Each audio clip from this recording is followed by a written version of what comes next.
a truckin' across the USA. Yeah, I'm truckin' just about every day. Yeah, I'm truckin'.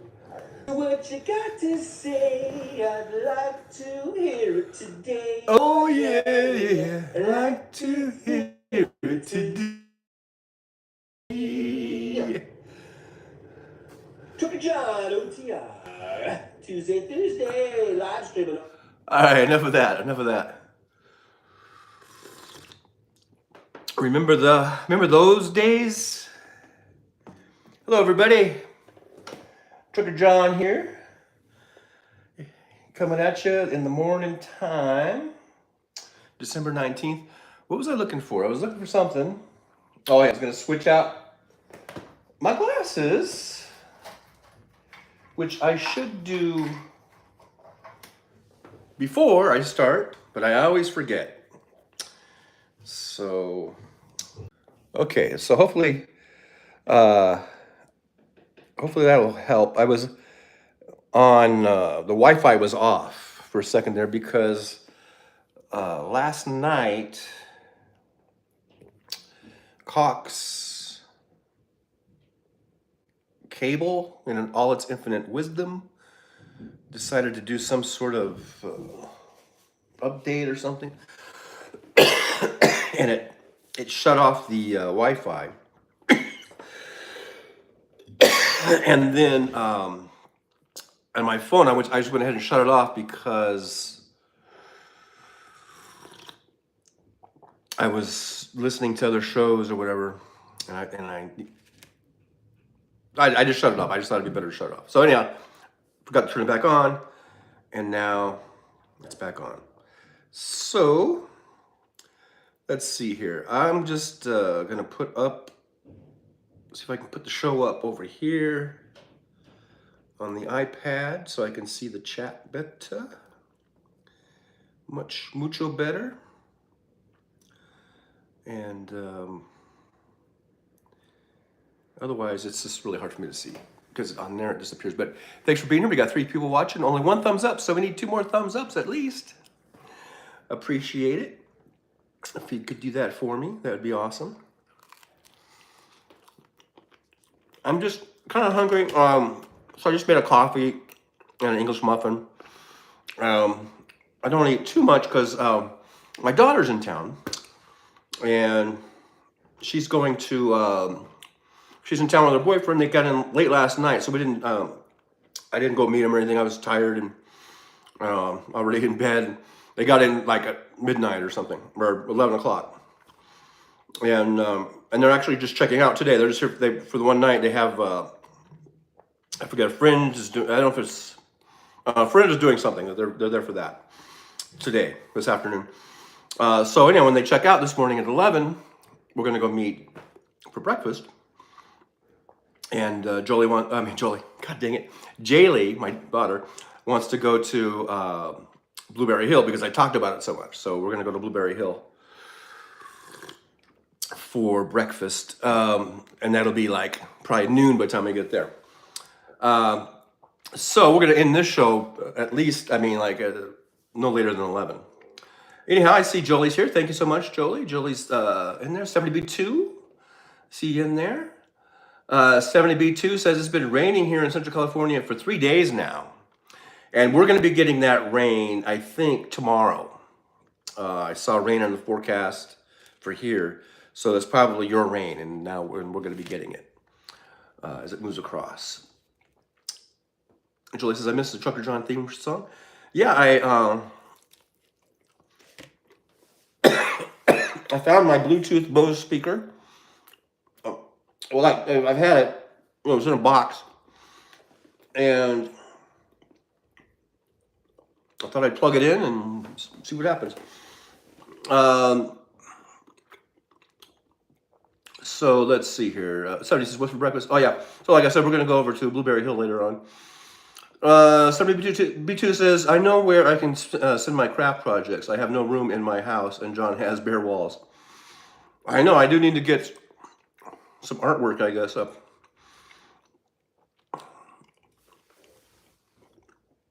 And we were buffering, but now I think that's fixed. And so you can see my little things I put up. See, I got one thing on my wall. And I got my little awards there. It's basically just the same thing as these stickers. One I guess was for safety, and one was for miles or whatever, safety miles and all that kind of shit.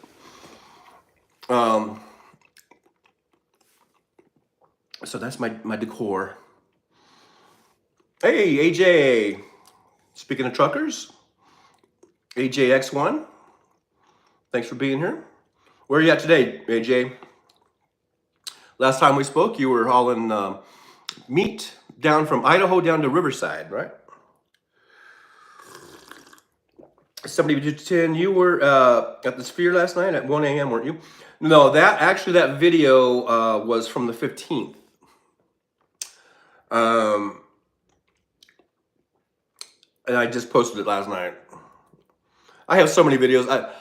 I have so many videos that I want. They're like months and months old now, and then I'm like, oh, I guess it's too late to post them. I should just go ahead and post them. You know, what the hell? There's little Jimmy. Hi again. Well, hello, little Jimmy. Thanks for being here. Make sure you hit that thumbs up for me. Stephanie says, ah. Yeah, I know it seems like when you post the video, like it would be like right then or whatever, but sometimes they're a little bit old.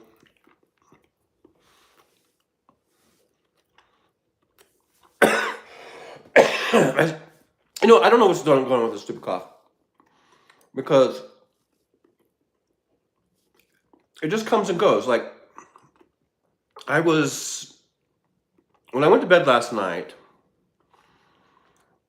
I remember coughing when I went to bed. I'm thinking, what the fuck, you know? But then I went to sleep, and I just slept all night. I didn't wake up coughing. I don't think I coughed at all during the night. And then,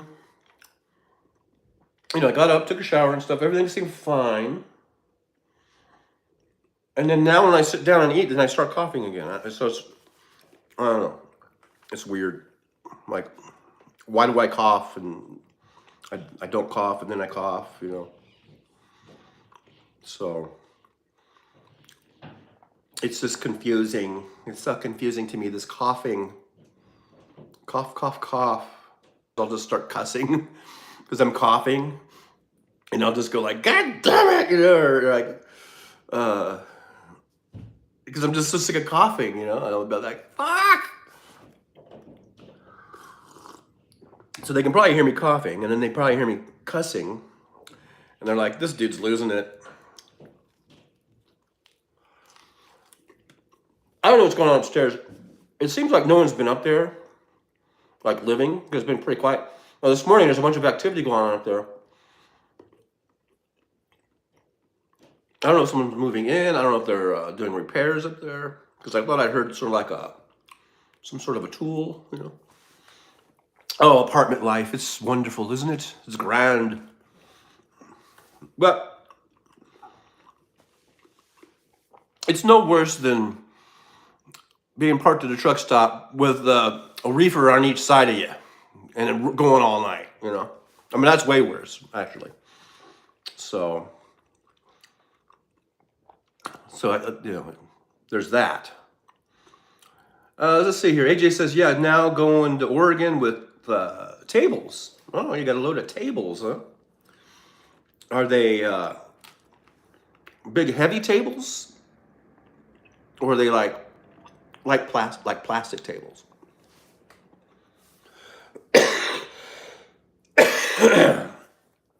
So AJ says, cough will go away if you breathe in and out fast, but don't do it too long or you may pass out. Breathe in and out fast. Just thinking about it makes me cough. Little Jimmy says, free Palestine. Yeah, and the best way to do that is to get rid of Hamas.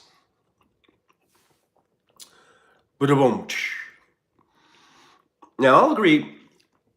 I guess, I mean, I don't know. I'm not a military expert. I'm not an expert on what's going on with the IDF and with Israel. And they've certainly made mistakes. They just killed 3 of their own the other day, right? But I can squarely, I think you can squarely place most of the blame of this on Hamas. They're the ones. There was a ceasefire in effect on October 7th. Was it October 7th, right? When they attacked Israel, there was a ceasefire, and people, are clamoring for a ceasefire now. Well, there was a ceasefire in effect when they attacked. So I would say,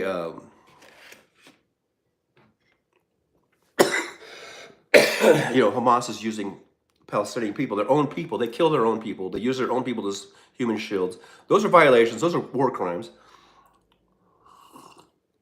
So, and the other day I was when I was driving. I didn't drive last night because I didn't feel good. But 2 nights ago I was driving, and there was this. You've seen them probably on my videos. These little trucks that go up and down the strip, and they've got. It's usually it's like a big video display, like a video billboard on the back of a truck, kind of like.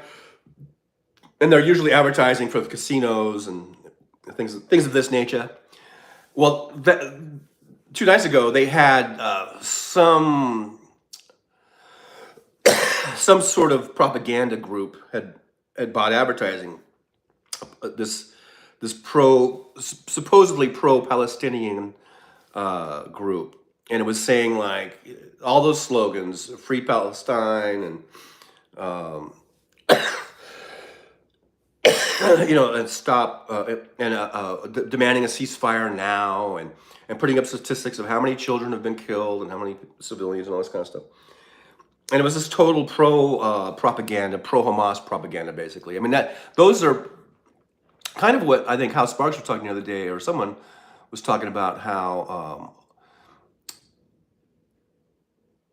as soon as not one day had gone by after October 7th, right?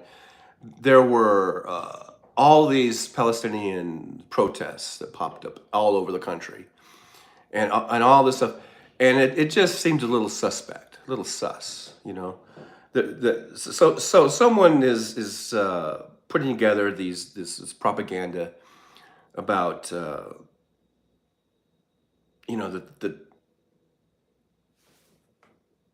that Israel occupied Gaza and all this kind of stuff, when it's clearly Hamas that has kept the Palestinian people at bay, and has been controlling them, and and is using their violent tactics to keep the Palestinian people from really being free. Now the Palestinian people outnumber Hamas probably 10-1. I don't know. So I mean, at some point you got to say, hey, people, you got to fucking take care of this. You got to take care of this problem you got. At some point, right? But somebody says, Mike, Christmas cactus is blooming and is beautiful. Somebody be Tuesday. So, John, you might want to check getting a nebulizer. I have chronic bronchitis and get that lingering cough. It's not just for asthma. Yeah, I should check and see if I have bronchitis, because I haven't had this in a long time. I used to get bronchitis literally, I think it was bronchitis, right? Like every year I would get it. This is back when I worked at the Postal Service. I was a mail processor. And mail processing is you're loading up through the course of the night, literally millions of pieces of mail through machines. And you could see through the light sometimes just this layer of dust in the air, little fine particles of dust. And I would get every year, sometimes twice a year, what I thought was a really bad flu, because it was like pretty much flu symptoms. And then finally, after a few years, I went to a doctor, and because it was getting worse and worse, and they examined me, and she said, you have bronchitis. I was like, no shit. I thought I just had a really bad flu. She's like, no, it's bronchitis. And so they would prescribe, I guess, antibiotics or whatever. And I literally would get this bronchitis every freaking year, and it would take like 2 weeks, really, And I would call in sick for most of that, and I would get in trouble a lot because they're like, you're taking too much time off, and I'm like, I got bronchitis, and so anyhow, and then once I quit the post office, and got out of that dirty air, that dirty, filthy, what we'd call it envelope dust or whatever. It seemed like it went away. I wasn't getting sick anymore. So I don't know why I'm getting up. Either this is bronchitis or it's COVID. I haven't tested. I haven't taken a test of it. I'm not sure why I would get COVID. I've had every booster, every vaccine. I guess you could still get it, or there's this dirty air in here. I don't know. Maybe I don't see any fine dust particles coming down on it, but this does have one of those like popcorn roofs or whatever, ceilings. Hopefully that's on asbestos. So I don't know, but yeah, I should probably maybe go to the doctor to get it checked out because it says 72 says then you have chronic bronchitis, you'll qualify for one. Well, like I said, that was in 19. The last time I worked at the post office was in 1999. So that's been 24 years ago. And then, like I said, after I quit, I don't think I ever got it again. I mean, I did have the occasional cold or flu, but I don't think it was bronchitis. It just seemed different to me, It felt different, and it was very less frequent. It wasn't like every year I would get it at the post office. So I don't know if it's still chronic or not. It's probably been 20 years since I had it, or longer. AJ says, how's your toe, Chucker John? Well, it's still black and blue. It's half black and blue. I don't know, sometimes they say like the toenail is going to fall off or something. I haven't seen that happen yet. I don't know. Is that 70 says she's getting the swirly thing. So far on my end, it looks like everything's okay. So, and I did not mean to flip you guys off just now. I was adjusting my glasses, and I just inadvertently used my middle finger. So that was not some secret flip off, okay? I hate when I do that because that's what it looks like, right? 72 says paper dust is like fabric dust. I can't go into a fabric store. 72, you still have it. It can be sporadic. So maybe that is, because it does remind me of it, but it's like the first 2 weeks, because I remember it would take about 2 weeks. And the first 2 weeks of this, for this one that I had, was really bad. And it was very, very much like what I used to get. And then after the 2 weeks went away, I was feeling better, but it's just been, these things have been lingering on, And maybe it's because, I used to go to the doctor and they would give me antibiotics. And for this, all I've been taking is fucking NyQuil and shit. Dayquil. So maybe I should have went to the doctor and got some antibiotics. AJ says, Stephanie, there is no such thing as clean air. No, but there are environments that you can go into that can be very it could agitate your condition, like a condition. Like for me, I really do think it was from all the really fine dust that we were breathing in. Because a lot of people would get sick. It wasn't just me.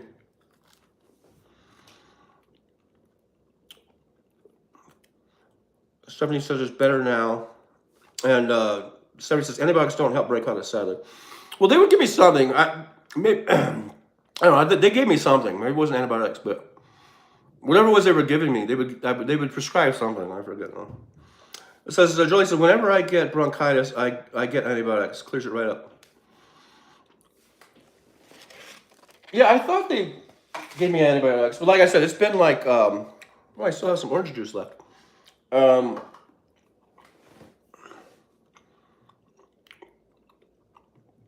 It's probably been, 24, 25 years since I went to the doctor for it. Because once I stopped at the post office, like I said, it didn't seem to really come up as much.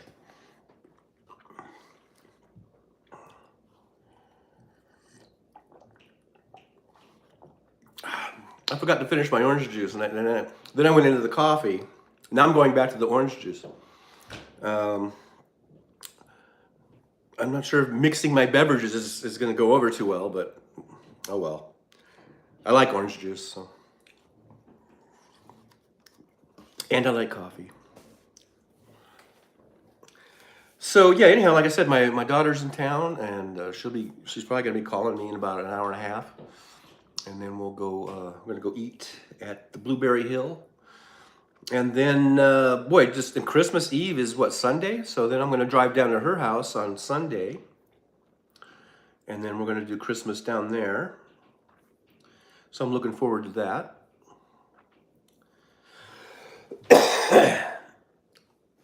But I guess today they have something. One of their friends lives up here, I guess, and they're doing some kind of. I don't think it's a wedding. I want to say it's like a wedding, but I don't think it was a wedding. I don't think they're going to a wedding. They're doing something. I don't know. I don't remember. But so anyhow, what's up with you guys? Here we are. It's just we are. What, 6 days away from Christmas? It's only 6 days to Christmas. Oh my gosh. That is so crazy. 72 says, Jolie, the doctor told me that if I don't have an infection in my lungs, that antibiotics wouldn't, but I've also been on antibiotics so much that I'm resistant. That does happen. Fortunately, I don't think I've been on them enough to be resistant. I know I haven't. Maybe back then I was getting more resistant, back in the 90s.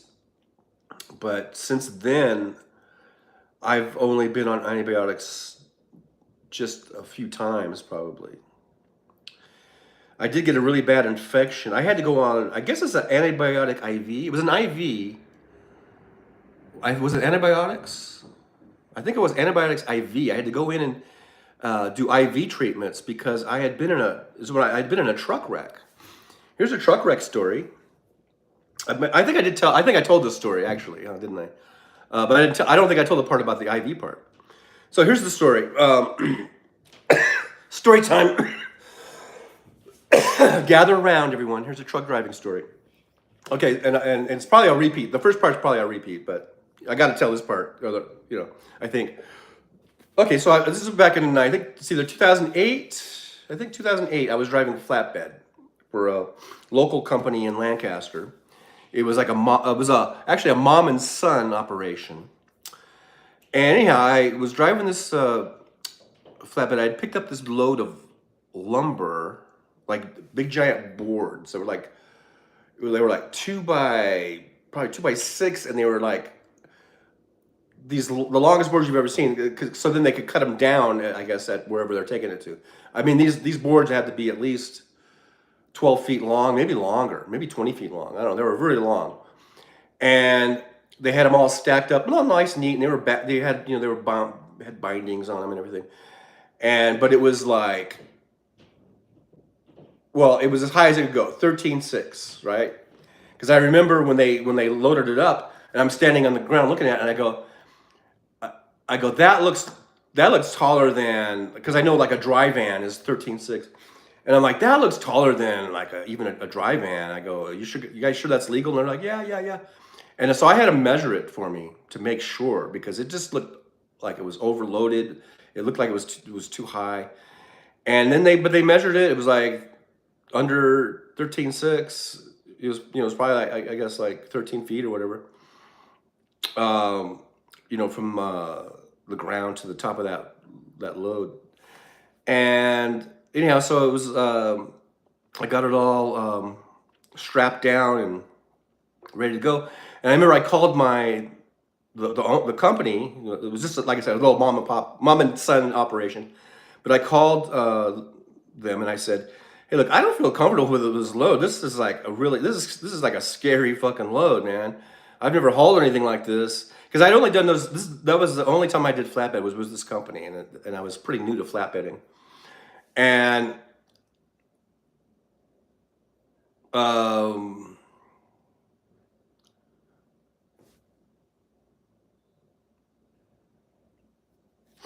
well, dry van is 13.6. Um, because it says right on the van 13.6. So anyhow, um, but I just told him, I feel I don't feel comfortable with this load. I think it's too high and everything. And they said, don't worry about it. Just take your time, go slow. You'll be fine and all this kind of stuff. So I was like, all right, I'll try, but I was telling you, man, this is kind of scary. So I take it, and so I picked that up down in it was like L.A., somewhere in L.A., and it was going to Albuquerque. So I get going. I'm on the road. I get all the way through California, and I get through Arizona, and then get into New Mexico. And at Gallup, at exit 16, I think it was, is a TA, and there's a Love's, and I was going to stop there. I forget if I was just stopping for fuel or to take a break or something, because it was still kind of. It seemed like it was kind of early. I don't know. It might have been afternoon or something. So I think maybe I was going to stop there for lunch, maybe. And the exit, or no, I guess I was getting back on. So I had exited, and maybe I got fuel or something. I don't really remember, but I stopped at either the TA or the Love's. I probably a TA. I might have had lunch or something. I don't really remember, but anyhow, I was done there, and I was getting back on the road, and so the on ramp is like a circle, basically.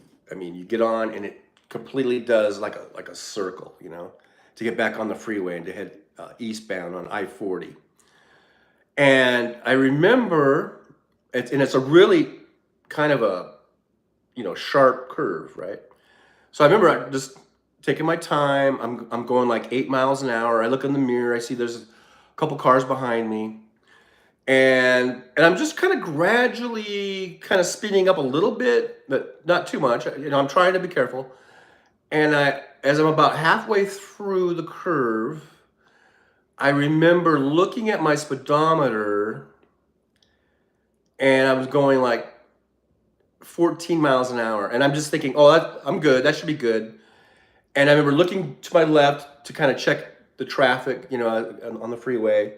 And then all of a sudden, I hear this screeching sound, like screeching brakes. And all of a sudden, it's like the wheel just kind of goes out of my hand. And at first, I was like completely, I don't know what's going on. But then I had this realization. I looked in the mirror, side mirror, and I could see the trailer tipping over and the load going over. And then I realized what was going on, and I was just like, and I kind of just let go, because at that point there was nothing I could do. The truck was going over, the cab was going over, and it went over. It went over on its side right there, halfway through that on ramp. And I remember like the windows busted out. I think the windshield busted, the side doors, they all kind of shattered, and I was just covered in glass, right? And then,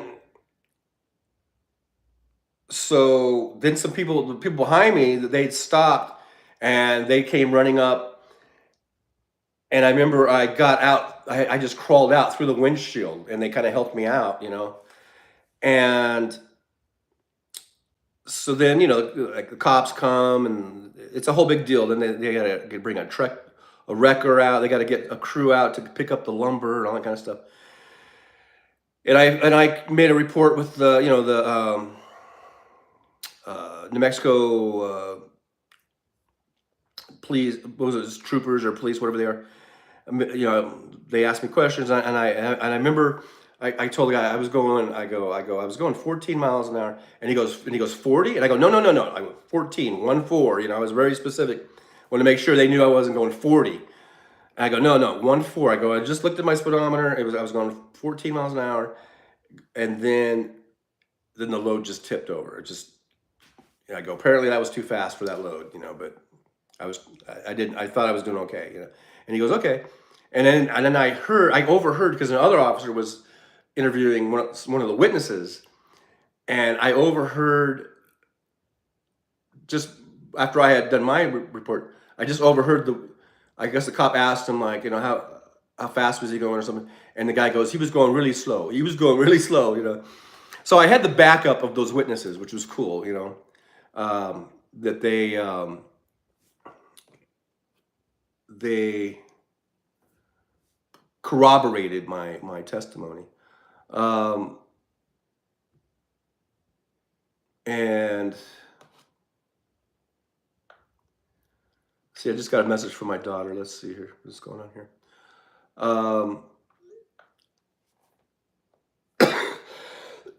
And so then,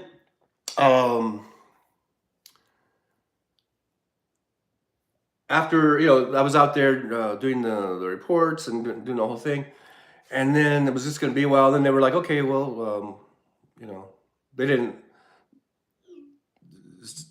yeah, it was top heavy.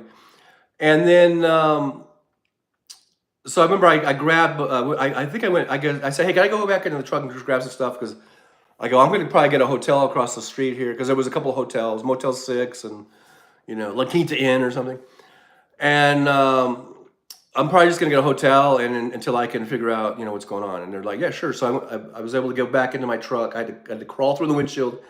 I had, you know, my bag, and I just loaded my bag up with my stuff, as much stuff as I could. And then I went to the Hotel 6, got a room, and then I got a call from, you know, and you know, at some point I called my company, you know, let them know what was going on. They had to call their insurance company. They sent a guy out all the way from Albuquerque, which was a few hours away from Gallup.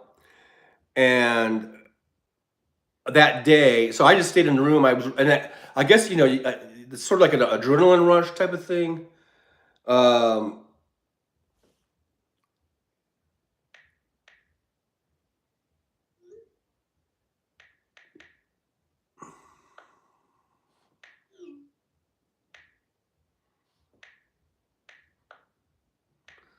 So, well, anyhow, I'm just texting my daughter real quick here.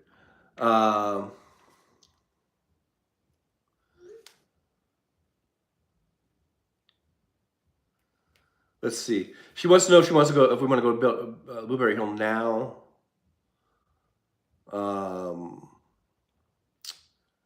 So let's see here.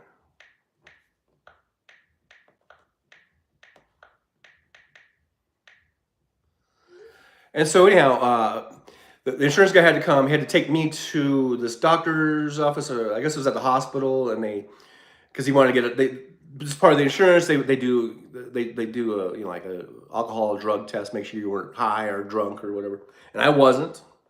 I never have to worry about that. Never, the ones that I ever have, any drug test I took, I never had to worry because I didn't do drugs and I didn't drink. You know, so I never had to worry about that. And then so now, but everything was fine. I remember I eventually, you know, I got home back to Lancaster, Palmdale, and then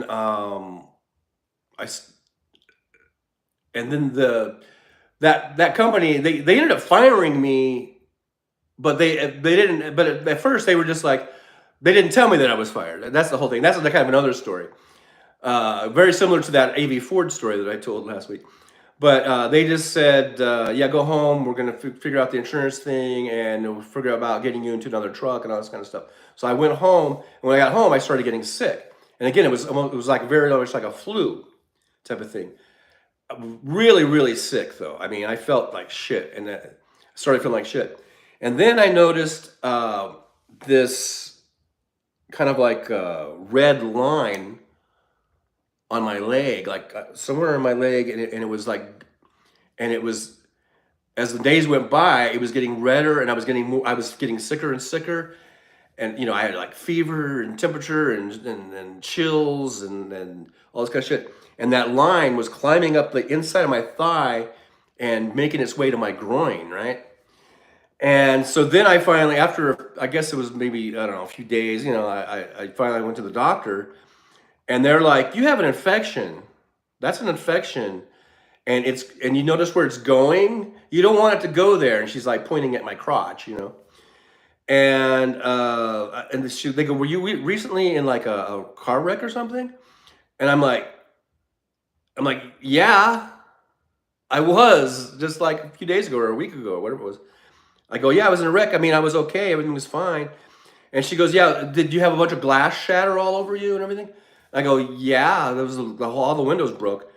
And she's like, "Yeah, sometimes the windows, all those little pieces of glass, they get all over you, and there could be like little tiny micro cuts that you don't even notice, and there could be like dirt in there, or the dirt could get in there, or whatever, or bacteria, and you can get an infection." And I was like, "Oh, okay, that must have been what happened." And and this infection was so bad that they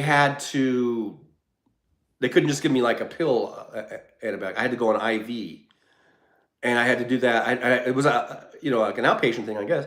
I had to go in there to the office, doctor's office, or clinic or whatever, and they had to put me on an IV for like, I guess, like a half an hour or 45 minutes or maybe an hour. I don't even remember now. And I had to just keep coming back and doing that for like, I don't know, 4 or 5 days, I think. And then it cleared up, and it cleared it right up. But maybe it was like 3 days, 3 or 4 days. Okay, so my daughter says she's ready. So I thought we were gonna be till 11. They want to go now, so I guess I'm going to. I guess I'm gonna have to call it into this live stream. Maybe I'll do another one this afternoon, because this afternoon they're going to be doing their thing. They're doing whatever that thing is with their friend, and then they're going to head back home. So let's plan on, maybe we can meet to see. Today's Tuesday. Maybe we can do a 2 o'clock thing or something. All right. So I guess I guess we're gonna call it a day. Hey, Liberal Dan was here. Thanks so much for being here, Liberal Dan. I didn't see the chat because I was looking at my daughter was texting me. But yeah, that was a hairpin turn. I'm just looking back. There's Liberal Dan. Hey, Liberal Dan. Whenever I say Liberal Dan, I always think of like Lieutenant Dan. Lieutenant Dan. 70 says they have breakfast with your daughter. Yeah, I'm gonna leave right now. So 72 said blood poisoning. I had it when I was 7 from a blister on my foot. Anyhow, but it all worked out, and I'm here today to tell the tale. So, all right, guys, thanks for being here. Maybe I'll do another one this afternoon. And Julie says, say hi from Jennifer. I will. I'll let her know. All right, guys, thanks for being here. Give me those thumbs ups, like, subscribe, share, all that good stuff. Watch a bunch of my videos. I need to get my watch time up. I have 891 videos, so there's plenty to choose from. Lots of good trucking videos, and there's ones of me doing funny faces, and just start watching them, because there really isn't anything better to do, right? No. I know, I'm just kidding. All right, guys, so I'll talk to you later. Maybe this afternoon, maybe around 2 Pacific time. All right, bye-bye.